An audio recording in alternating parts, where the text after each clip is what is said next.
away, days burn, disintegrate, years roll along and fade. Don't let them slip away. Right here, right now, today. These are the good old days. Right here, right now, today.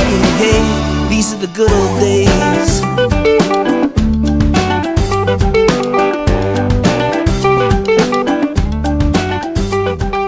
So welcome to GoFigure. We're going to do something a little bit different than we usually do. So usually you see us fixing up an old toy. But tonight we're going to be having a conversation with Michael French from Retroblasting.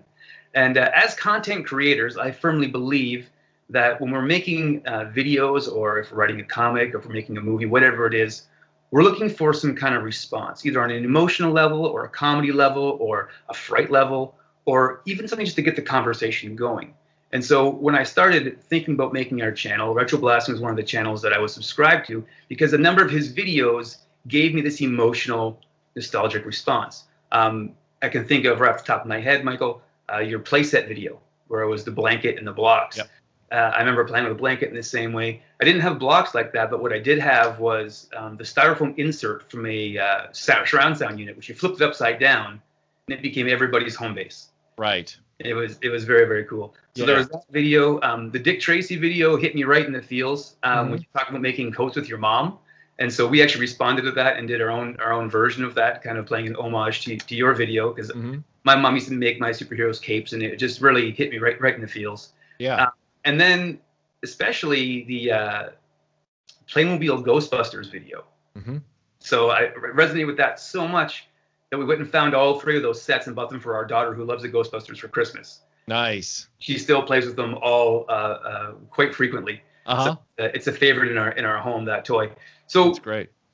Knowing that there was a bit of a response to your stuff, I wanted to kind of reach out to you because you put a video out a couple weeks ago that we're going to get to called The Final Faction that really hit me right nail on the head of all the things that I was thinking about the toy industry, about my own collection, about where I've come in my own collection. So I said, I'm just going to reach out and see if you want to talk about that and kind of those issues. And you responded right away with a resounding yes. So we're here. So I just want to thank you for being here. I'm very excited about tonight. Yeah, thank you for having me on the show. I really appreciate it. I'm always happy to talk about, the toy collecting landscape and everything that's going on, and also, the vintage side of it and the the collective experience side of it as well. Absolutely. So a question for you: or maybe I'll phrase it this way, what toy line was it where you went from kid toy lover to toy collector? Well, I was always trying to fill holes in my vintage Star Wars collection. It wasn't vintage then, it was just Star Wars. There was nothing else. So all through 1986, 87, especially starting in 87 for some reason, like 85 was kind of the last gasp for a year. And then in 87, it started up again, going to flea markets with my mom, trying to find some of the others because the other toys weren't sticking the landing with me. Like I tried Mask. Mask was great, but it didn't last long enough. And each toy was expensive. There was nothing singular to buy. And then, Silverhawks was a huge disappointment. Beautiful display pieces as adult. Like as an adult, there's some of the best action figures you can display, but as a kid, they didn't do what the show did. Like they were kind of, so I kept Transformers didn't do it for me, swing and a miss. And so I kept wanting that Star Wars touch again. Eventually I settled on G.I. Joe for the remainder of the 80s, but I still kept looking for Star Wars. Star Wars always piqued my interest, and I would buy them off friends and in school and middle school and stuff like that. So I guess there are two answers to that. One is vintage Star Wars in a certain way was a continual through line in my toy history where I went from kid to collector. However, there are two moments where I feel like I truly became a collector and didn't even know it yet. The break point was in the summer of 1990, where I was about ready to leave for England within a few weeks. And I'm a big, even as a kid, I guess I was an old soul. I loved I loved old entertainment, like, and I didn't see it as old. I just saw it as cool. So like, Yeah. I loved The Adventures of Robin Hood with Errol Flynn. I loved Dick Tracy comics. I loved Indiana Jones. I loved, you know, Zorro and King Solomon's Mines. Like, I loved all that stuff. And Dick Tracy now had this big movie that was coming out that summer. I was more excited for that than I had been for Batman the previous year, because it was like my wheelhouse, you know? So we've only got a few weeks before we move away to this new country. And I'm going to all the different stores trying to find Dick Tracy toys, which they were in abundance. They were all over the place. Yep. But the one I wanted was the blank. And it was on the card back, but I couldn't find it anywhere. And all the stores had like tons of every other figure. Like it wasn't like they were hard to find. And I'm going, what gives? We were asking store managers. Excuse me. Sorry for that. But that is what set me on the path, because even though I wasn't aware of it at the time, I was now on the hunt, becoming a collector, because I wanted that one. I didn't get all the figures that summer. I only got like 4, but I wanted that one, and it stayed with me. And then when I came back in high school to the States, I was going to KB Toys and just buying things that were on clearance, you know, because they would have like Dragonheart on clearance, 3 for $1, or they would have the Shadow on clearance, you know, 4 for $2 or whatever. RoboCop, you know, and all that kind of stuff. I was just buying things piecemeal because they were really cheap, because I just really loved collecting that stuff. Yeah. I wasn't playing with it anymore. I was in high school, but I wanted those icons, you know? So that's kind of where it all began. I know that's like a 3-pronged answer, but that's a perfect answer. And I mean, I might break your heart right now, because I live in Canada. Uh-huh. So the end of that summer or it was like in the fall of 1990, in Sears, I had my money to buy a new Dick Tracy figure. Yep. But I had seen the movie already. Right. I had the blank in my hand, and I said, but it's Breathless Mahoney. Right. I put it back and I bought a flat top. Which, at least in the original comic, the blank was a different character. Right. And you can keep the mask on, but I totally get it, because I passed up the A-Wing when I was a kid, because it was in a Droids box, and it had artwork on the front that looked cartoony. And I thought, oh gosh, I don't know if that'll look like the movie. I don't know if it'll look cartoony. I don't want a cartoony toy. I want something to go with my movie toys. I don't want Droids figures, and I don't want a Droids vehicle. So I went and got a B-Wing instead, which is a great toy. Great toy. But the value being what it was, I have one now. I mean, it's right there. But I passed on it for similar reasons, like you did. It was like, my kid brain was like, that could look cartoony. Your kid brain said, that's Madonna under there. Said, that's Madonna, and her legs don't move. Right. They like, twist.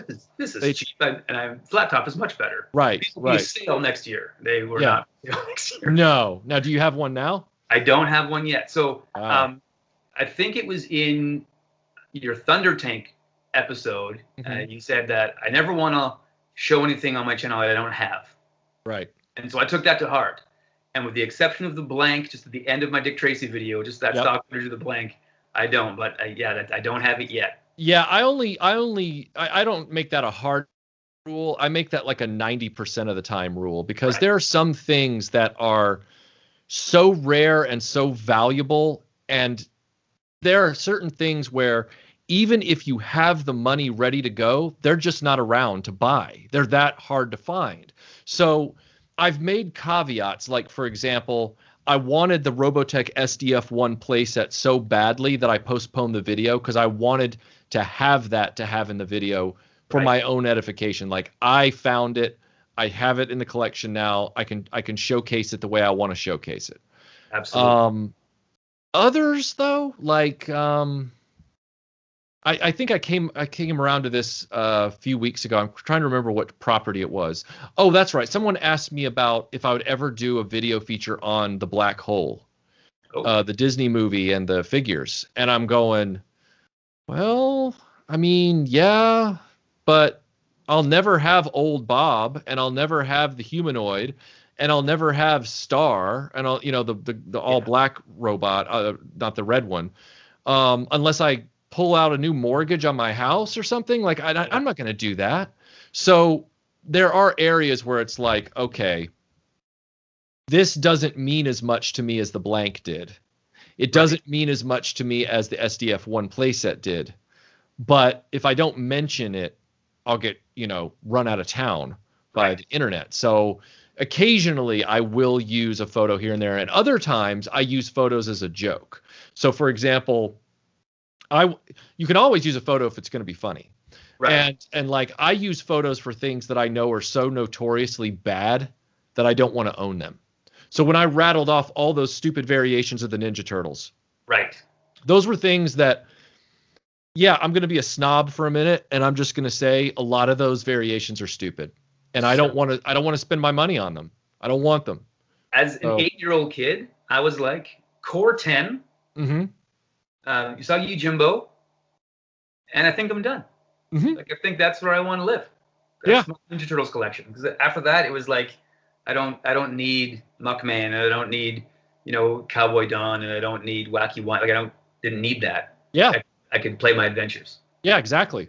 I collect core, unless it's something that I just really, really like. So like obviously like vintage Star Wars, I wanted everything from the movie lines. Like I wanted all that stuff. Yeah. With something like looking around the room here, like okay, so like with Transformers, I just wanted Arc Crew and Arc era villains. I wanted the 1984 line, add in Jetfire, Devastator, and the Dinobots. And I also just by chance, because of that, have the Insecticons. And I'm good. Like I don't have any desire for any more. Oh, and I got Shockwave because he's technically Arc Crew, but he was on Cybertron. But you get what I'm saying? Like I don't want any more vintage Transformers. Like I don't want anything from the movies. I don't want any. I'm good. Right.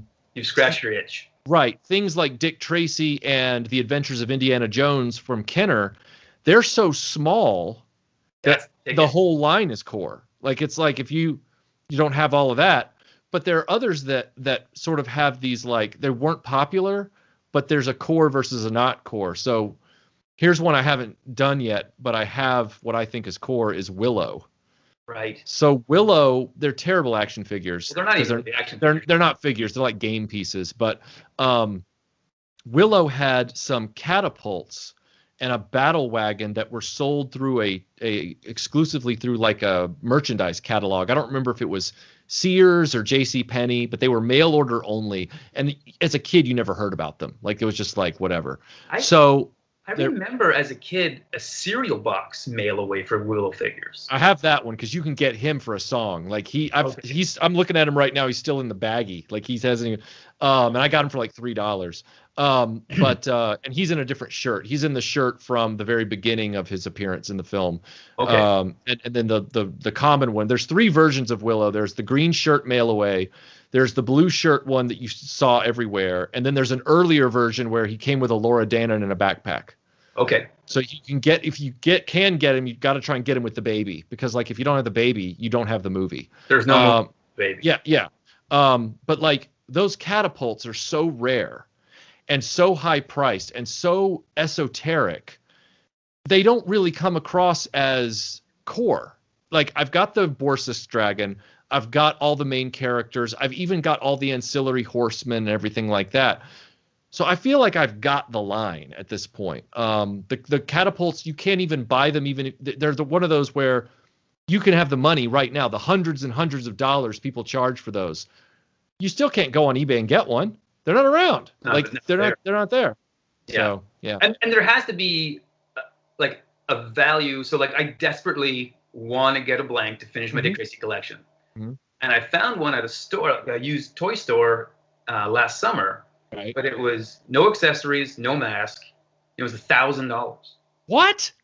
It's Canadian dollars, but it's $1,000. Well, still though, that's not that far off. That's it'd be about $750 American. That's crazy for no accessories. Like, pass. Well, I said pass, and I said, but $1,000 buys a lot of sectars.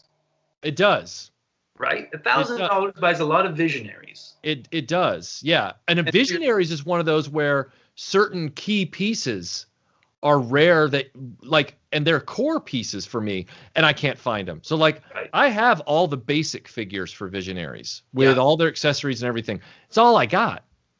Yeah. I can't get the big ship because it's nowhere to be found. I saw it 5, 6, 7 years ago pretty regularly for about $400, but I was focused on getting other things at the time that were more immediate, that were more, I need this for a video, I need that for a video. Visionaries is down the road. Right.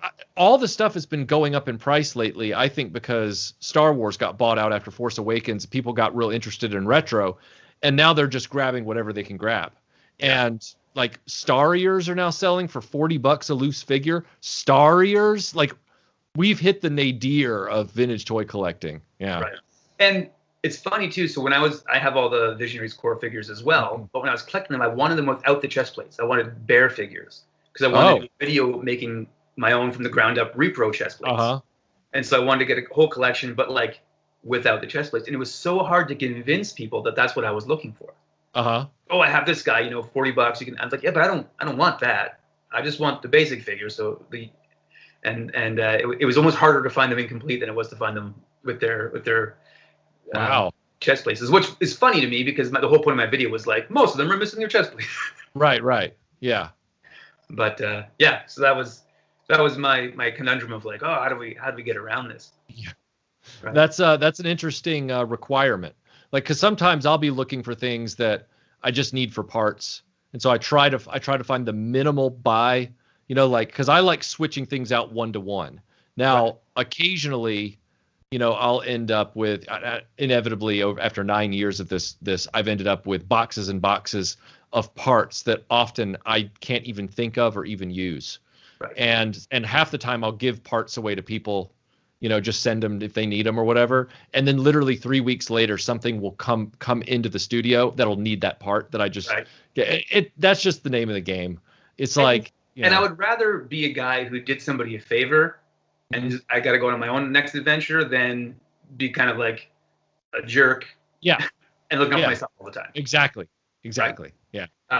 Yeah. So even like, for the Sectars line, I have all the core figures, and I have Dragonflyer and Spiderflyer. But I wanted both of those without the wings, so I can make new wings in a video. Right.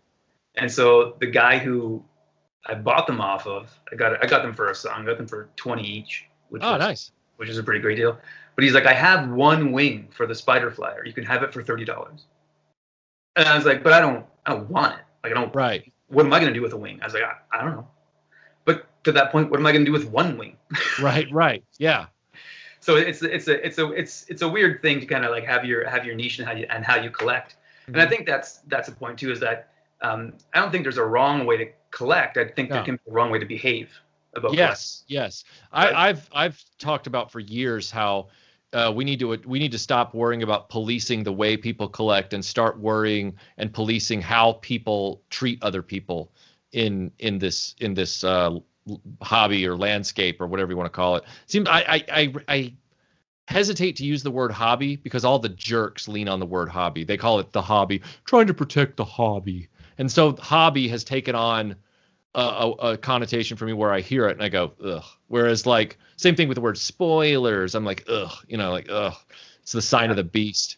But I do agree that we as a community are torn between people who are very mercenary in their objectives, whether it's for self-interest or for monetary gain. Like some people love knowing that other people don't have the thing. Right.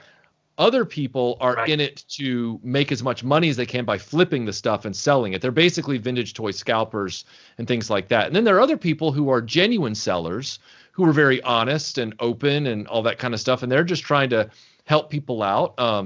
Obviously, if it's their occupation, they deserve to make some profit so they can live. Absolutely. But they're not out to gouge anybody. You know, there are some people that try and get one over on you. That's why I've always said that, you know, the fan maker movement is going to save vintage toy collecting because it's going to help level the playing field. And my critics say, will know those are the people also trying to get one over on people. And I'm like, well, I don't know about that because I'm not lying to you. right. Most of these guys are very above board and open about what they do. And also, it's not hurting values any.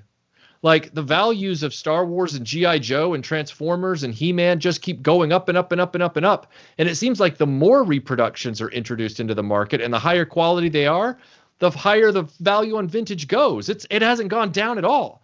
So I look back at these guys and I'm like, are you really hurting? Like, is this really a problem? I don't think it is. Well, it's aside from toys, the other thing that I collect or accumulate or have a collection of is I'm a guitar player and I have a lot of guitars. Uh-huh. And in the last, say, 8 years, there's been a huge movement of fake Gibsons coming over from China. Right. We call them Chibsons and whatnot, but they're really great reproductions, but they're reproductions. Yeah. So there's this whole thing about like, oh, they're, you don't want to get ripped off. And the answer to that is just like, just know your stuff. Mm-hmm. Right? It's the whole look at a real bill to be able to tell a counterfeit. Don't look at the counterfeits. Right. Right? So just know what you're looking for and what you're collecting, and then it shouldn't be an issue. Exactly. And if someone's going to lie to you, they're going to lie to you. Yeah. And that's a risk you have when you buy anything. Mm-hmm. Right? Like I remember, mailing away for stuff from comic books and it coming to us. I was like, well, this was not as advertised, but that's just the risk of being in the commerce world. Exactly. Right? Like you can buy a new vehicle and it can break down the next day. And that's just the world we live in. Yeah. Right? Things aren't perfect all the time. But so you and I are I'd say roughly from the same generation. I was born in 81. So yeah, 78. Yeah. A little younger, but it's kind of in that same.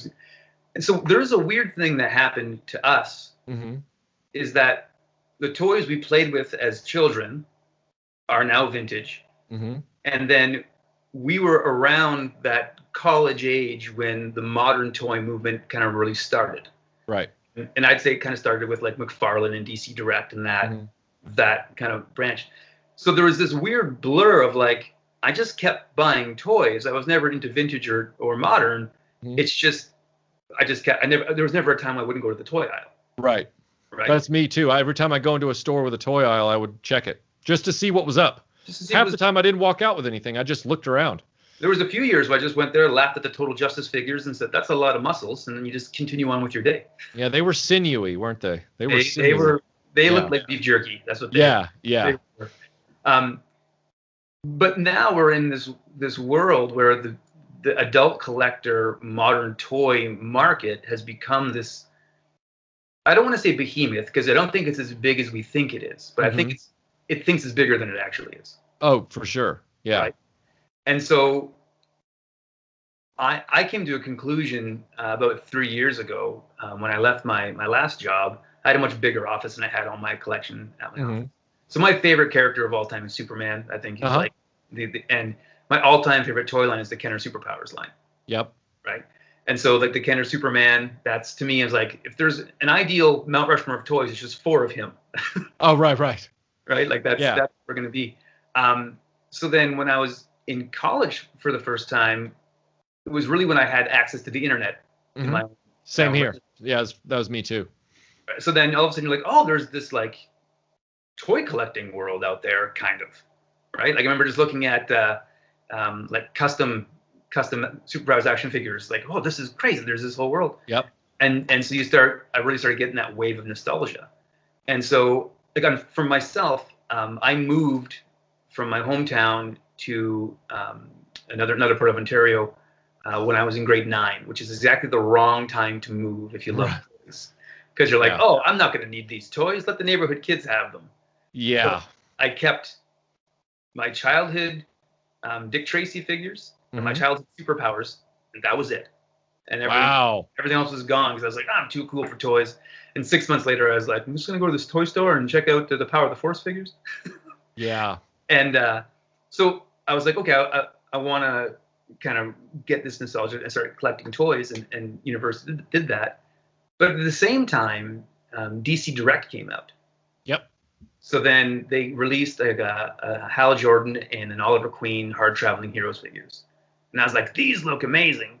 And so that was my first like modern adult collectibles, and I started getting into that. Because I started believing what I then started calling the 3 lies of modern toy collecting. And again, if you collect modern toys and be watching collects modern toys, there's nothing wrong with it. But to me, the three lies were that modern toys will be cheaper than vintage toys because they're at retail. They're going to be better because they're newer. So they're going to be durable. They're going to be a better toy. And that it's going to make you feel as nostalgic as you were when you were a kid. And really, I call it like chasing this dragon's tail of like you never actually achieve any of that. Right. You just hope to. And it's like wrought with disappointment because, you know, DC Direct stuff was a resident and you move the figures and it would break, and like NECA does the same thing. And so we're in this world of like disappointment. And I also found myself, again, constantly chasing that I call the dragon's tail of, if I love the Kenner superpower, Superman, well, I'm going to collect all the new Superman coming out because I love Superman. And then you get yourself down this road of like, well, I got to have them all, but they never stop coming. No, right? They don't. When you wanted to collect the vintage Kenner figures, you're going to collect 96 figures, then you're going to close that door. Right. And you're going to say, I'm done now. Or you can collect doubles and other ones and things that you come across. Major variations. Major variations. Yeah. But as a whole, there's an end to it. Yeah. But I remember having a realization about 3-4 years ago. I was in a store and I had a Batman versus Superman figure in my hand. It was on clearance, so I paid for it and I walked out of the car and I said, I hated this movie. This movie made me angry. Why did I just pay money for this toy? Why did you? Why did I? Right? Yeah. Like that was the reality. I was like, and so when I changed jobs and came to a smaller office, I really took a look at my collection and I said, what am I going to do going forward? Because I had all kinds of, you know, modern DC stuff. And I said, none of these made me feel like this Kenner superpower Superman did. Right. And so I sold off most of my collection. I have a cabinet full of some modern stuff that was mostly gifts from people, kind of sentimental. Right. As you become a collector, people get you stuff. Yep. So anything in the cabinet that's modern is sentimental at some point. Yeah. But I said from here on out, I'm just gonna be a vintage guy, because the modern stuff now it comes across to me as like there's this hype behind it where you need to get it. You need to get it. And they tease you with stuff. They don't release it on time. And when you find it, like there's modern HasLab figures that would cost me more than that blank that I saw in the store. And I'm like, well, what are we really accomplishing at this point in time? There was a guy at Dragon Con years ago before I started attending as a presenter, and he was hosting a toy panel about vintage toys, and it was the only toy panel that was at the event. Like, it was the only toy panel at Dragon Con. And so Melinda and I went, and the first thing the guy said to start the panel was, I don't collect vintage. I collect modern because vintage is too hard to find and too expensive. And I'm like, well, then can you get off the stage and just let somebody like myself do this panel? Because I can wing it for an hour and do better than what you're about to do. But that's beside the point. The point I'm trying to make in this moment is we are now at a place that you've just outlined, and it goes like this. Modern toys are not easy to find. They're certainly not easier to find than vintage at this point. Vintage is arguably easier than modern to find using the internet. Absolutely.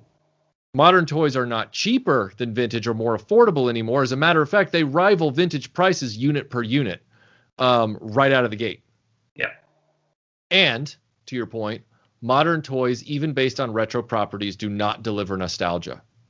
Even the Kenner Retro Collection, or the Hasbro Retro Collection for Star Wars, which tries very hard to deliver on retro, tries too hard with its fake, cheap, dog-eared card backs and all that stuff. And it's like, these didn't look like this in stores when we were kids. They look clean and crisp. You guys are hipster idiots trying to do this way. There is I don't have a problem with somebody that collects modern. as a toy collector myself, I have explored certain modern lines because I've always said I don't have a problem with modern. I have a problem with bad products. However, because modern doesn't have a nostalgia factor, because modern is just as expensive, if not more expensive, and twice as difficult to obtain. Pre-orders, you wait on months and months and months. You hope you don't get scalped. You hope you find something at a store. You la la la la la. Modern to me, and I said it in a recent video where I talked about the Black Series, the Star Wars Black Series. Modern to me has always been, with rare exception, it's just a kit bashing opportunity. It's just like these are piles of parts in a box where I can then cobble together my ideal versions of these modern things to have as displays. Right. But at the end of the day, if I have to start downsizing tomorrow, I'm going to start selling the modern stuff off first. So I was tempted when Masters of the Universe Origins came out. Mm-hmm. So I went to our local Walmart, and they had, now granted, they only had 3 figures there, 2 He-Mans and a Skeletor. Mm-hmm. I picked up the He-Man, and I was like, oh, this is neat. Like the card back gave me those nostalgic feels, whatever. And I said, you know, and I think in Canada it was like $16.99. So I was like, it's not going to break the bank to get this. So I started walking to the counter with it, or to the checkout, and I looked at it and I said, he looks stupid. Right. Like, this He-Man looks bad. Mm-hmm. And I already have a He-Man that I like. Like, right. I don't need this. This is superfluous at this point in time. Mm-hmm. And then when I put it back, I took a look at the toy aisle from this, you know, moment of clarity. And the only franchises they were selling were Star Wars, Masters of the Universe, Transformers, wrestling, which is a whole other conversation. Right. Jurassic Park. Yep. And then some superhero stuff. And I was like, oh, so there isn't anything new here at all.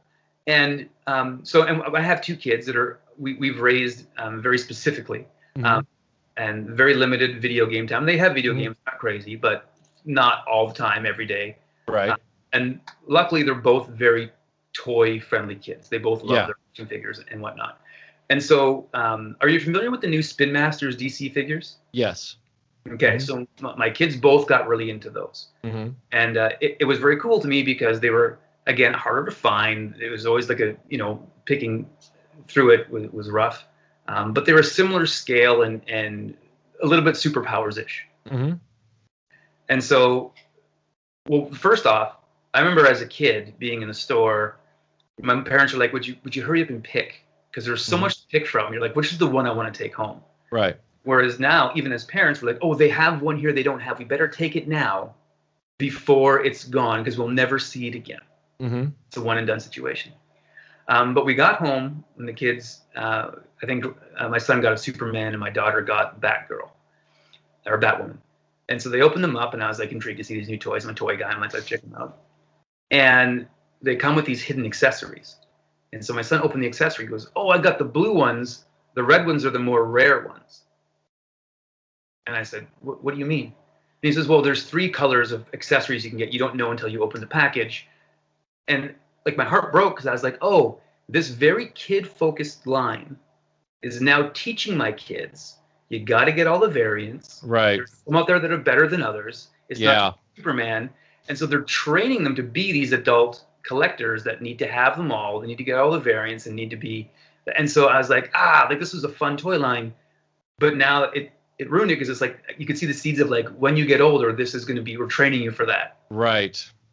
And I was like, oh, come on. Which leads me to when you released your Final Faction video last week. I was like, this is so cool. And my wife, who is not a toy collector, she loves me. She supports what I do, does not understand it. Did not have a lot of toys growing up, had a very different childhood. Right. And I watched your video and I said, Heather, come sit with me. You need to watch this video. So I played your video again for her. Mm-hmm. And she goes, well, should we go buy those right now, just on principle? And I was like, right, we should. And if we weren't locked down, like we can't buy toys in Ontario right now because it's not essential. But I think tomorrow we open up for limited capacity. So we might go check out the Dollar Tree. Nice. Right, check it out.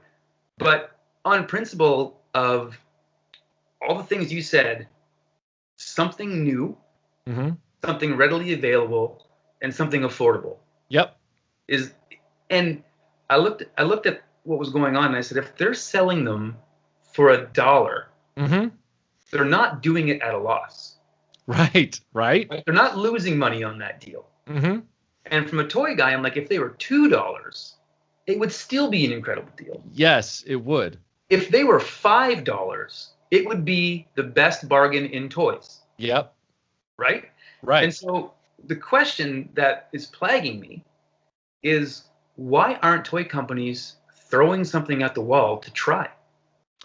Well, I've heard that Hasbro has made a very half-hearted effort to do that. They have G.I. Joe figurines at the dollar store, but they don't move. They're just like Willow figures without a foot stand. They're just little so that doesn't count really at the end of the day. And that's a property we are. That's again hitting nostalgia. Yeah.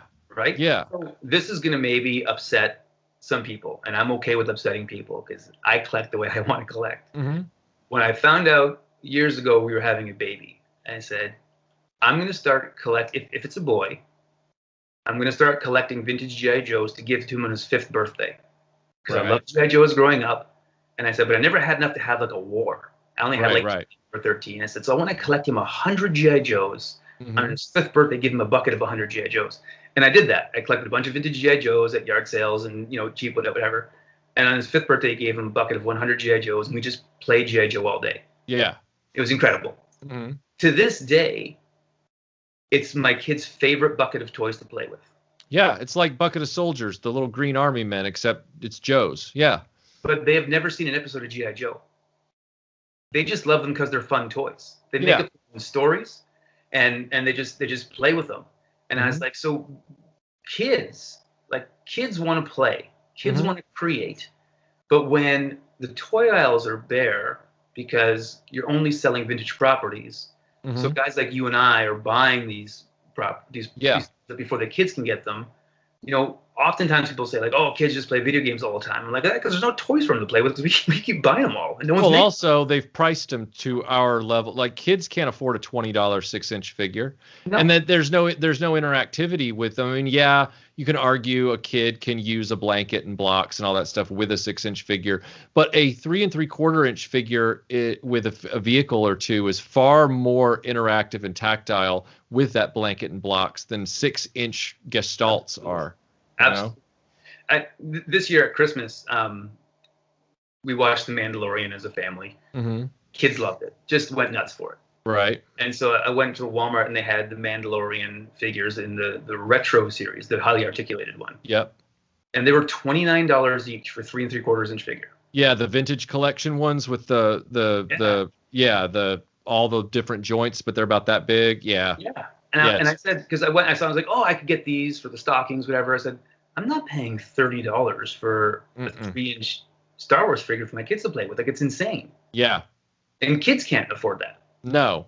I mean, you might be luckier if you were able to find, if you could, the retro collection Mandalorian figures, because at least then you're paying about $9.99 a figure. That's still a lot, but that's better than $29.99. And I think they're going to end up being made better because there are fewer joints to break, and they're like, old school.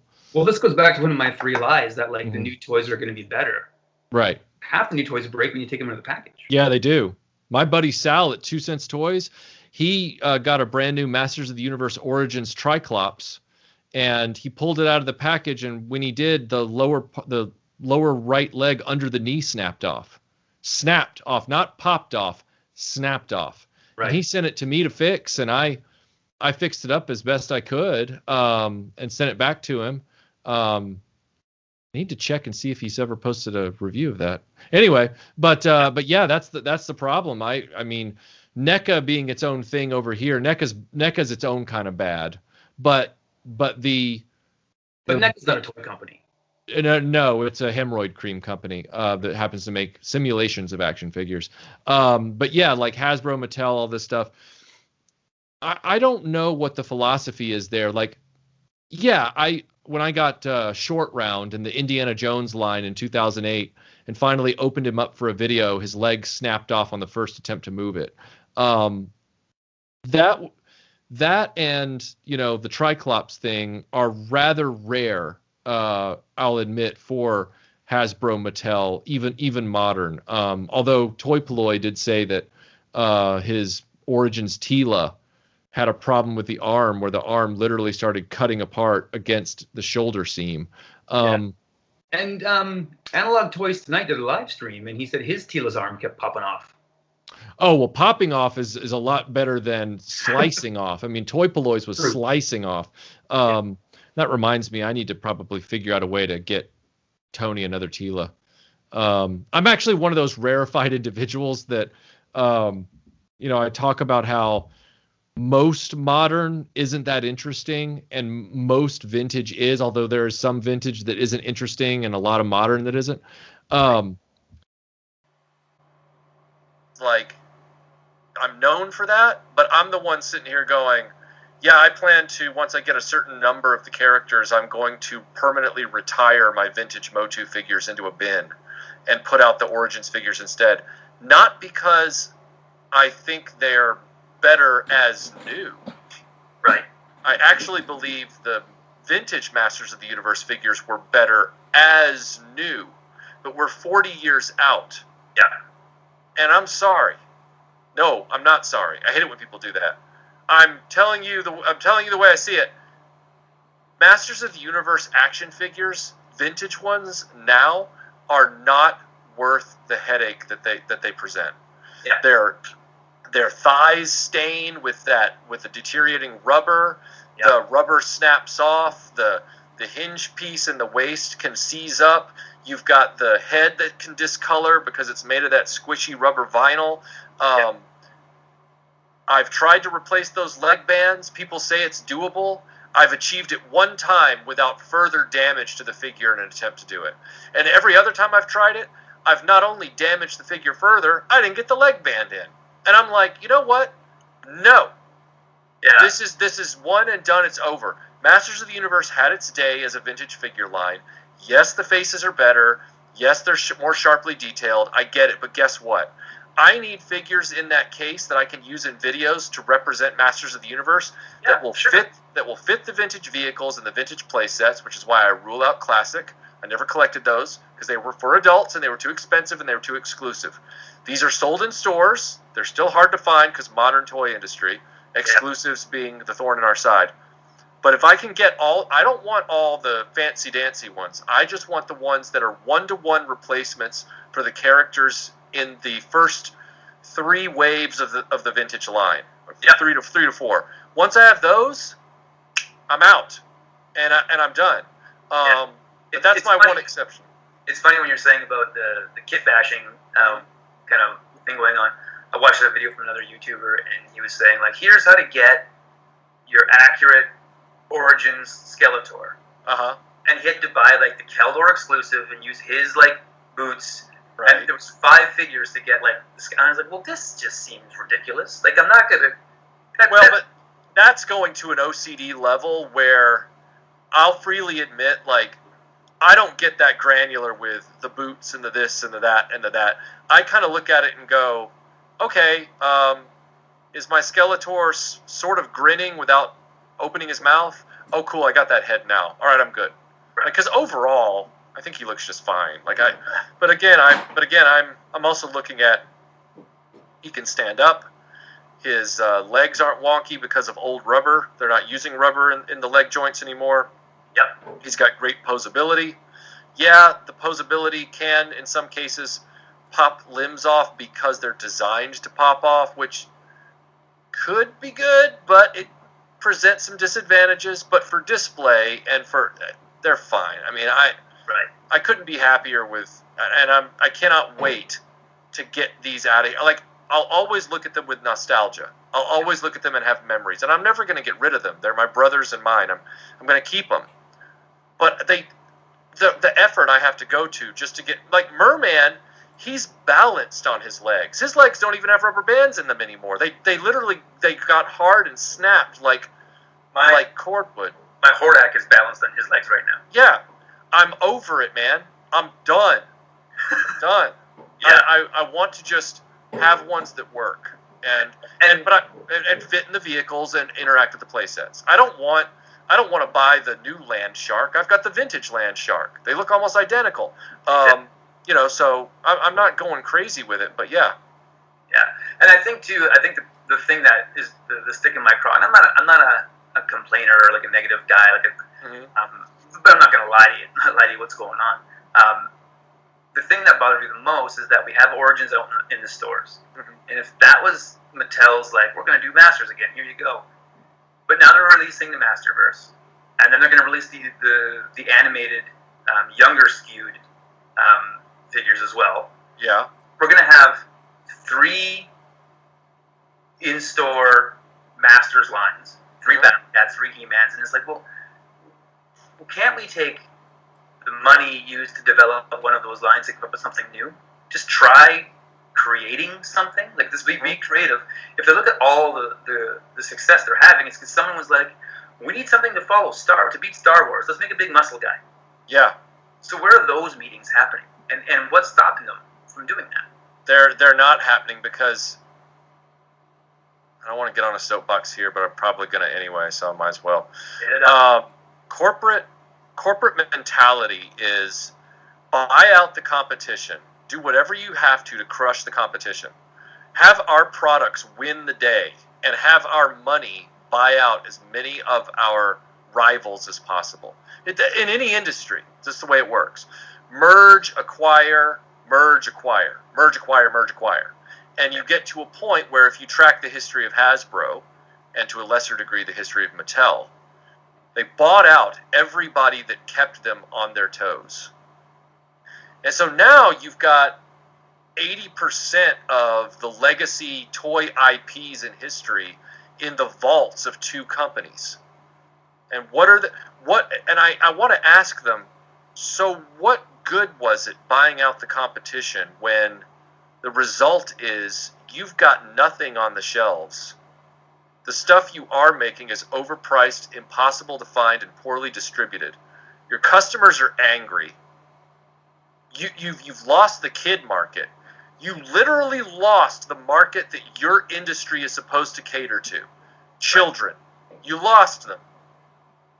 And they'll make all these excuses about, well, kids don't collect toys anymore, and toys are expensive, and it's hard to get them distributed, and not as many people want them anymore. And I just look at them and I'm like, can you please explain to me Lego and Playmobil? Right? They're in stores every time I go. They're in quantity. Yes, Lego tends to be a little bit more on the expensive side, but it always was, even when we were kids in the 80s. It was always a very expensive designer Danish toy, which is fine because it was quality. Yeah, it's still around today. Still around today. And I look at them and I'm like, please explain to me then, Hasbro, Mattel, NECA, and Super 7, why these companies, who have been around since the 70s and earlier, you haven't been able to buy them out, and they're still doing their thing, and you guys are failing after you bought everybody else. Yeah. What good was that? What good are all these IPs doing? They're doing nothing is what they're doing. And I get mad at collectors in our age group about this. I had a conversation with somebody the other day where, they were saying that they were preferring to buy the NECA Back to the Future stuff instead of the Playmobil because they just liked realistic looking figures. And I'm like, Playmobil is a legacy toy. Right. Like Lego minifigures, their figures have always had a certain style.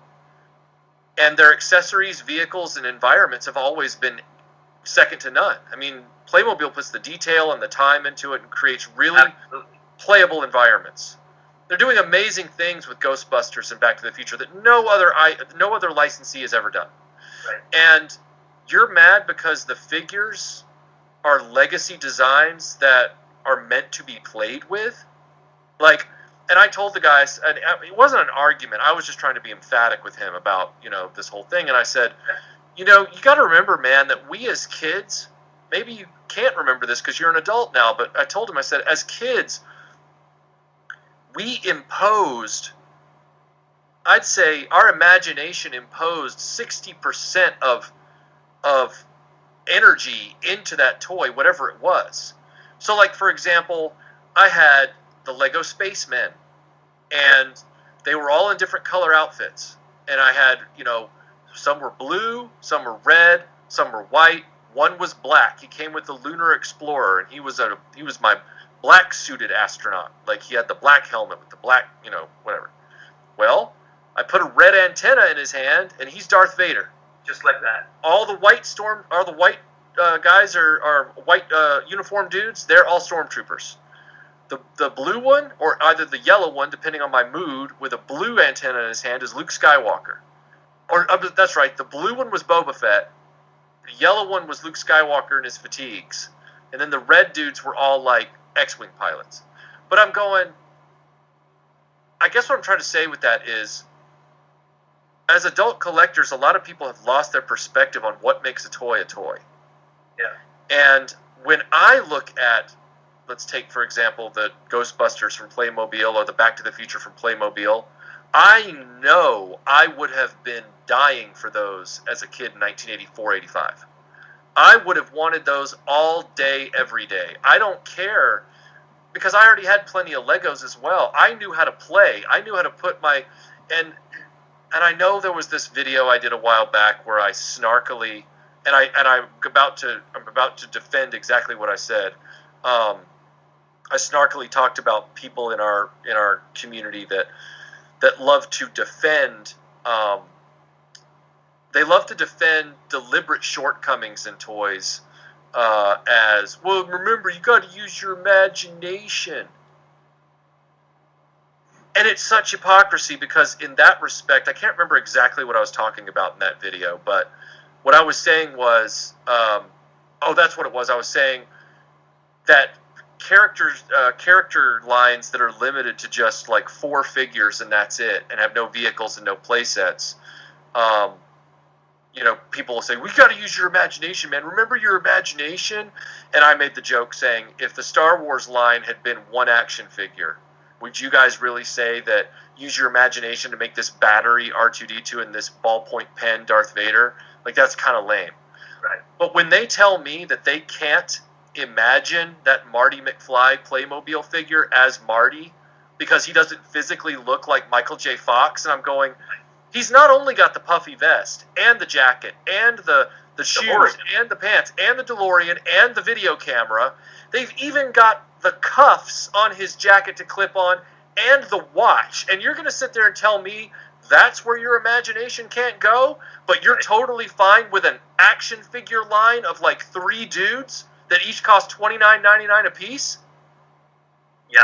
These collectors, they talk out of both sides of their mouth. And well, the Playmobil Ghostbusters Firehouse comes with Tobin's Spirit Guide. Yeah. See, it's the craziest thing I've ever seen. When I opened it, I was like, this exists. Uh-huh. This little thing.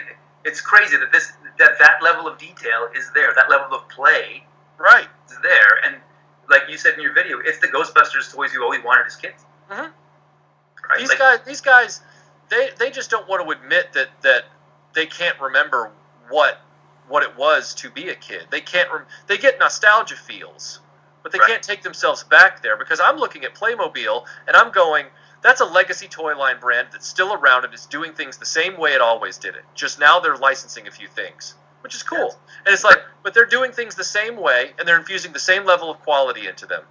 They, to me, are a company that deserves to pick up a license like Ghostbusters and Back to the Future. And they're doing it really well. I don't understand why collectors can't see it. Oh, I just need it to look like Michael J. Fox. And it's like, it wouldn't have when we were kids, man. Like the Ghostbusters toys when we were kids, the Star Wars toys, they didn't look like Mark Hamill and Bill Murray. Let's call a spade a spade. Mm-hmm. Even though he's been to the gym, the the Force 2 Luke looks way more like Mark Hamill than the vintage one does. Right. But the vintage one is tied to so many people's first tactile, feeling, owning a piece of Star Wars. Right. It will forever be a better toy than the Power of the Force 2 ones. Yeah. And the statement, yeah. And again, the guy that I was talking to is a really, really good friend of mine. We weren't having an argument. It was just more of a, it was a revelation for me. It was like, gosh, there's a lot of guys that really are just collectors at this point, and they want what they think feels sophisticated, and he, he bought the Playmobil DeLorean because the DeLorean was so nice. But I actually like the figures in that set. I like the whole setup. I like all of that. We have 5 points of articulation. Mm-hmm. Yeah. How That's all could we you need. Yeah. Right? They don't break. They don't break. So it's funny. My wife is not a collector of anything, but her favorite toy, or like her most desired toy as a kid, was Playmobil. Every Christmas I buy her a Playmobil set. Yeah. The fact that my daughter is now super into it, she couldn't be happier. Right. So we're a Playmobil pro household for sure. That's awesome. That's cool. Yeah. So I'm not going to mention it in case my daughter watches this video, but they showed a sneak peek of the set that came out, I think, 2 days ago. And that was definitely getting it for Christmas because it's her I'm aware. Current favorite TV show to watch and favorite toy line. Nice. I can't wait for that one. I can't wait. It's going to be a great Christmas morning for sure. Yeah. Right? So my question to you, as we've been talking tonight, and the final faction thing started this whole thing out, and I love that exists. And what do you think has to happen just in the world for Dollar Tree to do it again? Well, I've heard that there is a second wave coming out on Final Faction, and that it's incorporating an ATV vehicle, which, I don't need sophistication at this point. Whatever, if the vehicle's $2, $5, whatever you and I were talking about, it's still a huge win. Huge win. And I'm very excited by that possibility, because if they do a vehicle and it does well, along with the next run of characters, because they're making new characters, maybe they'll feel pretty galvanized, and then they'll be like, we can make another vehicle, and maybe even a small play set, and an environment, and this and that, and we can really start, and I know there's a cartoon and stuff. I don't care about the cartoon. I don't have a problem with it. I think it's great that it's out there. I'm not trying to denigrate it. That it's out there. Me too. What I'm into is having just toys that are en masse in a store that are affordable and findable. But can you imagine if, just pie in the sky dreaming, that 2 years from now, in a country without Toys R Us, Dollar Tree has 2 or 3 different lines going. Yeah. Right? They have a cowboy line, and they have an underwater. They just go for it. They say Final Faction did well. Let's do toys. I hope they do. Right? Because that's the way it's always going to work. When you are, as a company, think you're so dominant that you've lost the plot, I don't believe in the idea too big to fail. No. I don't. I think, and my take on the bigger toy companies and kind of commerce as a whole, it goes back to before I was my current career, I sold guitars at a guitar store. And so things became so refined, so over analyzed, that there was these structures in place that were on paper very proven. These numbers, it was like Moneyball for product. So in the guitar store, for example, they'd say in the last 3 months we've sold this guitar, this guitar, and this guitar. They're great. Order more of them. And it became, well, those are the ones that we order. I was like, okay, so we're stocking these 20 guitars in a world of 800 guitars we could order. If we don't have any of the other 800 in the store, they'll never sell, and we'll never have data that supports that. So I think that lots of the bigger toy companies are saying, okay, so here's our collector market. We're doing this. We're only selling this number of figures because, we've priced them out of people's range to buy for the kids, which is, they're not saying that, but they're saying we're only selling this number of figures. So we're only going to ship this number, and we're only going to release 4 figures in this wave, and 2 are going to be very obscure. Okay, well then, we didn't sell all of them, so let's ship them less next time, and we get the the crazy bear toils that we have now, because in a boardroom somewhere, the numbers are adding up. The numbers are adding up on some level, but on another level, corporations have gotten obsessed with valuing hype and media impressions over actual product sales, and they they also don't have any competition left to really contend with. If there was somebody truly nipping at their heels, because see, right now they see Playmobil as like Lego, as just like it's a building toy, even though it's not. It straddles that line. I find them to be action figures that have a build component, but otherwise they're play environments. They have, like anything else, but they seem to think that they're above, that they ride above all that they operate on a higher level. And I'm like, well, until the buyers start getting savvy en masse, Right. they're not going to have to change. Like Hasbro Pulse is a ripoff. HasLab is a ripoff that just allows them to collect interest on money for a year on a product. Just imagine how much interest they collected over the year it took, is taking rather, for them to do this Razor Crest from the Mandalorian. They only needed 5,000 backers and they got 28,000. So imagine how much interest they're collecting on that money for a full year. It's illegal when you buy a home for a lawyer to keep your money in his account for X number of days and keep your interest. Right. It's illegal to do that. Right. But Hasbro's doing it. They are. On a bigger scale. And Matty Collector used to do it too. Yeah. And Mattel's gone the other way. It seems like they're for the most part having gotten away from the online model, right as Hasbro decided to jump in whole hog on the online model. Mattel is still bad about the exclusives, the PowerCon exclusives and the San Diego Comic-Con exclusives and all that stuff that shouldn't be a thing.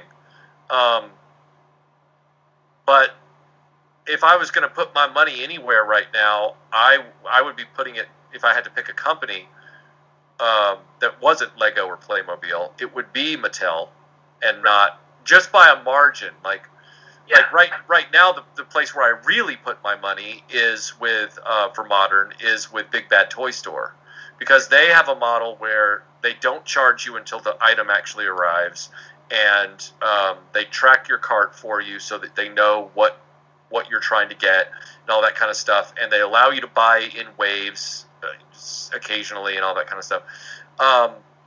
They need to be, if toys really are, if Hasbro's correct and not just feeding us a line, and I think they are feeding us a line, but because Lego and Playmobil, if they truly believe that kids don't buy toys anymore, toys are for adults and fans come first, which is their Hasbro Pulse slogan, right, even though that's totally not in practice, then they should shutter Hasbro Pulse and shutter HasLab and funnel all of their inventory for licensed action figure properties to Big Bad Toy Store, Entertainment Earth, and like the Transformers can go to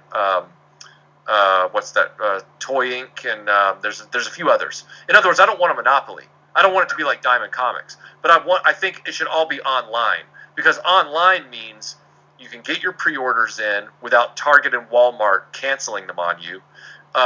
You can avoid scalpers, because scalpers won't be able to take advantage of swiping everything off the shelves before you get there. It's just a better model all the way around.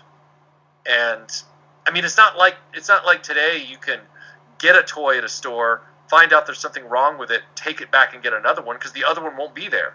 So you might as well just order online anyway and do the online swap. Well, it's funny. When my son, with his paper route money, bought the Nightwing Spin Masters figure, the quarters figure, he opened it up, and it came with 2 left-handed gloves. These gloves with sticks, and it came with 2 left-handed gloves. So I was like, well, it was the last one at the store, so you can't go and exchange it. Right. And that would be like a tough sell to say, like, hey, he's got the wrong gloves. Like, they're not going to understand that language. Right. So I just emailed Spin Masters. They're like a Canadian company. I was like, let's just see what happens. Like, what worst they can do is say no. Right. And they were like very apologetic. They said, no problem, we'll send you a new figure. And then this fine print said, we don't know which one it's going to be. And they sent him another Superman.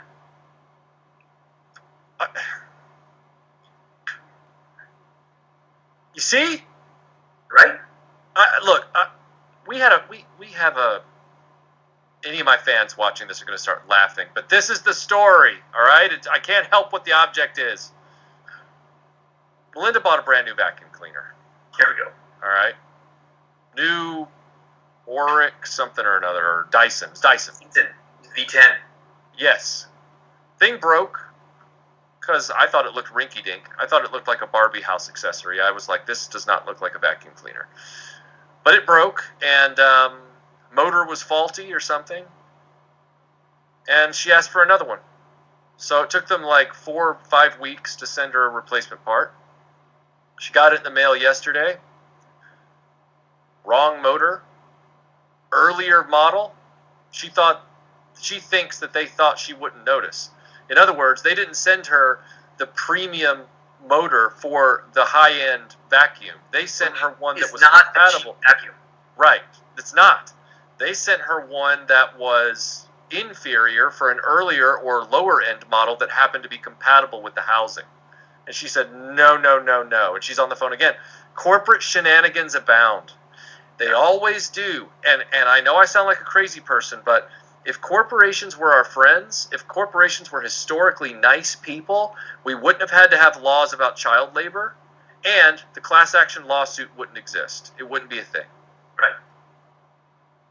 So I don't believe that, because people love to do that whole thing where they're like, we need to give Hasbro and Mattel the benefit of the doubt. You know, we need to give NECA and Super 7, you know, they're working hard, and, you know, I can No. Right. They exist purely. They're not a food company. They're not a medicine and pharma company where you need the stuff. They're not a housing, real estate developer where you need to buy a home. Right.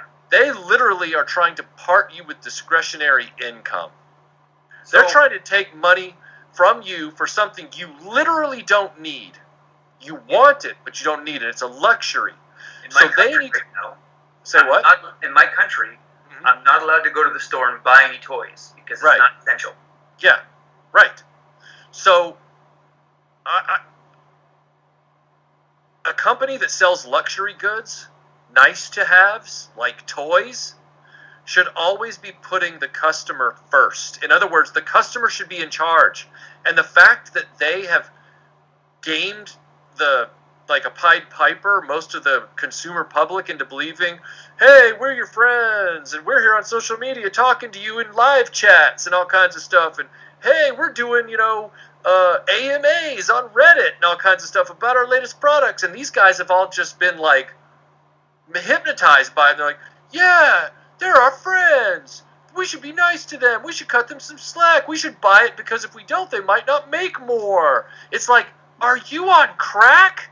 I was laughing yesterday, quite a bit actually, because Super 7 released a teaser image for their Silverhawks. Yeah. To people that are still waiting for their Thundercats. Yep. And people were going like, oh, these are great. And I said, they're not even chrome. No. They're a high-end, expensive toy that's not even the coolest part about the original. Mm-hmm. The coolest figures in your display case are the ones that have chrome or black metalized. Yeah. I like Captain Power stuff is great. I even like the RoboCop and the Ultra Police line because they got that sweet chrome. Like they just pop on the shelf. Uh-huh. So let's take that away, make them just a basic, super articulated figure, charge a huge amount of money because nostalgia. Uh-huh. And I wanted to eat my own hat yesterday because I didn't know that Super 7 had the Silverhawks license. I thought they only had Thundercats. Okay. For years now, in the live streams, people have asked me the question. It happens over and over again. Hey, Michael, if there was is there a retro vintage line that hasn't been remade yet or brought out in a modern line that you would love to see attempted in modern tooling or a modern line? Yeah. And I always said Silverhawks. Always. And then a few months ago, my buddy Thomas at Lio Convoy, who's very plugged into the whole Thundercats Rankin Bass situation, he told me, he said, oh, Michael, he said, Super 7 has the licenses for all three. Silverhawks, Tiger Sharks, Thundercats. I said, they do? He goes, yeah. He said, Warner Brothers gives the license holder all three of them, like a budget, like a bargain combo. I'm like, you've got to be kidding me. He goes, no. He goes, they can't even get, he said, they can't even get the Thundercats lines out. He said, so, and they don't seem to be interested in doing any of the other stuff. And I said, well, I said, I don't know what's worse, them having it and doing nothing with it, or them having it and eventually doing something with it. And now here we are. Right. And I'm like, so I saw the figures. I was kind of underwhelmed for all the reasons you just pointed out. And Thomas had pointed out that the wing arms look ridiculous because their anatomy's all messed up, which I trust him on that too. But I knew, and I was so angry about this. What I was angry about was I was now in a position where, from a PR perspective for me, meaning for my channel, I was going to have to buy some of these because for years now, people have heard me say, I want to see modern Silverhawks. But if I don't buy or review some of the initial offerings, then they're going to be like, well, then how do you know they're good or bad? How do you know? I can hear it now. So I was sitting there fuming yesterday. The only thing that I knew to do, and this is where I compromised, because I was like, this is, ugh. I said, okay, here's what I'm going to do. I love your disdain. I shouldn't have brought this up. Oh, no, it's fine. It's fine. I deal with disdain on multiple levels every day. But I'm not a grumpy person, and I'm not negative. I don't want anyone to think that. No, this has been great. Yeah. I sat there, and I said, you know what? At least I can pre-order them through Big Bad Toy Store and not directly through Super 7, like some people are. They're here on Big Bad. I have an account with them. Yeah. And I said, and on top of that, I said, and I've mentioned this on videos before, I was never a big villain collector as a kid. I always liked the heroes. Right. I was never, and for me, the Silverhawks were, the interest in them was the heroes. I don't really care. I didn't care about the villains. I thought the heroes were gorgeously designed characters and all that kind of stuff. So I said to myself, well, and that's what I meant in my mind's eye when people would ask me that question. I would say I want to see the Silverhawks done modern. I don't mean every side character. You don't need Buzzsaw. I don't need any of those. I don't even want Monstar. I don't care about him. I just want the Hawks. That's what I meant. Now I'm staring Super 7 in the face going, ugh. And I'm like, well, more than likely, they'll do like a Chrome Quicksilver exclusive for Comic-Con. You know what's Oh, yeah. And I'm like, so here's what I'll do. I'm just going to get the 2 Hawks. Right. So I pre-ordered Quicksilver and Steelheart. And I'm grumpy about that because it's Super 7. Right. And how they look. But I feel like I've mitigated the problem sufficiently by being responsible. Like, No, I'm like, it was the thing to do. Yeah, I was like, and if they turn out to be okay enough that it's like, well, I'll want to finish out the Hawks, I'm going to be mad because at $55 a figure, and you're talking all the way through Stargazer and Hot Wing, it's going to be like $1,000 worth of Hawks, or something close to that, like $500-600 or whatever it is, and it's just going to be like, dang it, you know. And I know they're not ever going to make a Mirage, and you can probably get vintage loose ones cheaper than that. I mean, the prices keep going up. I was shocked the other day to find out after Fans of Power, because I have everything I want from the Silverhawks line except Hot Wing. I need a good, but Hot Wing, when he always shows up, he's very beat up, and I want a really nice loose one. I got all my Silverhawks 10 years ago before the prices went crazy, and I was shocked to find out that just pieces of Molecular right now are going for like $79, $89. Not even the full Molecular. And I'm like, when, what? Like, this is crazy. So, in a crazy way, unit might actually be running parity to more affordable, even though they're not as spectacular display. Well, they just look like everything else from the Super 7 line. Yeah. They don't pop. So I'm actually, the only Silverhawk I have right now is I have a Buzzsaw. Mm-hmm. But I'm looking for the Hawks with no wings. I want to do a video where we make repro wings. Yep. So that's what I'm on. I'm currently on the hunt for those and Rambo figures. Oh, nice. Yeah. Nice. I came across a John Rambo and a Black Ninja in a bin for $1 each last summer. Nice. Oh, if this has started now, here we go. Yeah. That's great. Yeah, so it's good. the Rambo's common, but the Black Ninja, he was a guy who's like, this is a thing. So, anyways, all that to say, Michael, this has been a great conversation, a long conversation, but it's good. Sorry, I didn't mean to hold you up. No, I've got nothing else to do tonight. Oh, okay. But you made me break my rule. When I started the channel, I was like, I'm only buying vintage. I'm not going to be a modern toy collector. Mm-hmm. But your video for the Final Faction, I'm like, I gotta have them. I gotta go get them. I'll give you a rationale that maybe you can use to thread that needle a little bit. All right. With Final Faction, you're not rebuying an idea you already bought. Exactly. Final Faction, it's a brand new product. It's not the 50th incarnation of the Ninja Turtles in plastic. It's not the 50th version of Darth Vader, which actually would be 80th or 90th now. It's not redos of the Silverhawks or He-Man or anything like that. It's its own new thing. That's kind of the reason why I was really excited going back to the Playmobil thing, was because the Ghostbusters movies and Back to the Future as a property, as a movies with play sets and environments, they never got anything. They never got it. Yeah. So for me, I said, like I said in the Ghostbusters video, if I have to choose between Hasbro Plasma series and Playmobil's whole world and environment, I know what I'm going with. Like that's an 80s toy line right there. Boom. The Ecto one for Playmobil is maybe the best car made by any toy line ever. Like, it's so good. Yeah, and as a DeLorean owner, I can tell you with full certainty, barring adult scale models of cars that you can buy all day, but like as toys, that includes Hot Wheels, that includes Matchbox cars, that includes the ones from NECA and everything else. Oh, and Funko Pop and all that stuff. That doesn't count.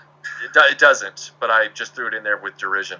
The Playmobil DeLorean is the nicest toy DeLorean as far as accuracy, looks, and instant recognition I've ever seen, and I own the real car. So, like, I was so impressed with that incarnation of the toy. And I've got the Diamond Select one and a few others, and none of them hold a candle to the Playmobil one. It is the best, just like the Ecto 1 is. So, yeah. I love that. Well, thank you for being here tonight. I had a lot of fun. This has been great, and hopefully we can get together again. I hope I answered all your questions. You did great. You've been the best guest you've ever had. All right, and that's where we're going to put a pin in that conversation. We had a great time talking with Michael from Retroblasting, so a big thank you to him for being on the show. If you'd like to see the videos we were talking about, his Dick Tracy video and our Dick Tracy video, there are some links on the video here. Feel free to click and check those out. At the end of the day, there's no wrong way to collect, just a wrong way to behave.